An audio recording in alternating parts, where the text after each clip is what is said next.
У Салігорску адбыліся ўрачыстыя праводзіны на заслужаны адпачынак Дмітрыя Пархоменка, які ўзначальваў Салігорскі раённы аддзел следчага камітэта Рэспублікі Беларусь. У мерапрыемстве прынялі ўдзел кіраўнікі сілавых і кантралюючых ведомстваў раёна, начальнік Салігорскага РАУС Яўген Жылінскі, старшыня суда Салігорскага раёна Наталья Халадок, пракурор Салігорскага раёна Дмітрый Дзяшук, военны камісар Салігорскага Любаньскага раёна Мікалай Шапелевіч, начальнік Салігорскага ГРОНС Владзімір Усеня.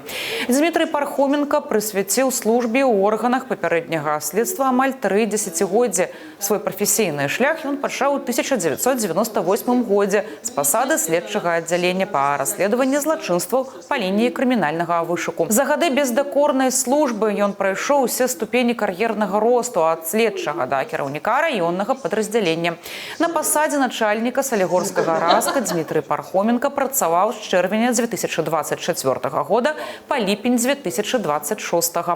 За час кіраўніцтва аддзелам Дмітрый Пархоменка неаднаразова праводзіў асабістыя прыёмы грамадзян і прамыя тэлефонныя лініі, надаючы асаблівую ўвагу пытанням узаемадзеяння з насельніцтвам. Таксама ён актыўна ўдзельнічаў у прафарыентацыйнай працы са старшакласнікамі, сустракаўся з моладдзю, расказваючы пра спецыфіку службы ў следчым камітэце.